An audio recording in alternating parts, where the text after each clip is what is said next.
Video आवडल्यास आमच्या चॅनलला लाईक करा, कमेंट करा आणि सबस्क्राईब करायला विसरू नका.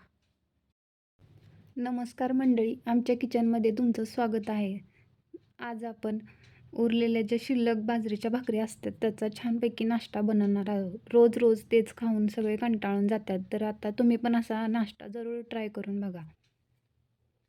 चला तर मग सुरुवात करूया आपल्या रेसिपीला. मी इथे उरलेल्या बाजरीच्या भाकरी घेतलेल्या आहेत. ते इथे आपल्याला मिक्सरवर एकदम छानपैकी बारीक करून घ्यायच्या आहेत. एका ताटात काढायच्या आहेत. बारीक करून घेतल्यानंतर मी इथं जिरे मोहरी घेतलेला आहे. बारीक केलेली जी भाकरी होती ती घेतलेली आहे. 5 हिरव्या मिरच्या कट करून घेतलेल्या आहेत. कांदा बारीक बारीक कट करून घेतलेला आहे. हळद घेतलेली आहे. कोथिंबीर बारीक घेतलेली आहे करून. कट केलेला लसूण घेतलेला आहे आणि शेंगदाणे घेतलेले आहे. आता इथे मी कढई गरम करायला मांडलेली आहे. त्यामध्ये 2 पळी तेल घातलेलं आहे. लसूण घातलेला आहे. अर्धा चमचा मोहरी, अर्धा चमचा जिरे घातलेले आहेत. कट केलेली मिरची टाकलेली आहे.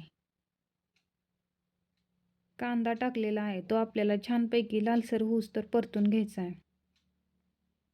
आता त्यामध्ये आपण हळद टाकलेली आहे अर्धा चमचा.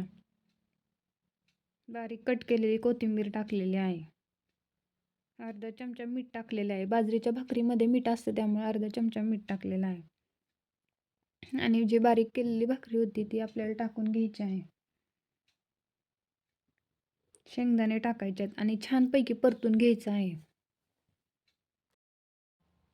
आता आपल्याला छानपैकी परतून घेतल्यानंतर त्यामध्ये पाणी शिंतडायचं आहे आणि पूर्णपणे परतून घ्यायचं आहे छानपैकी. त्यावर कोथिंबीर घालायची आणि छान सगळं परतून घ्यायचं आहे.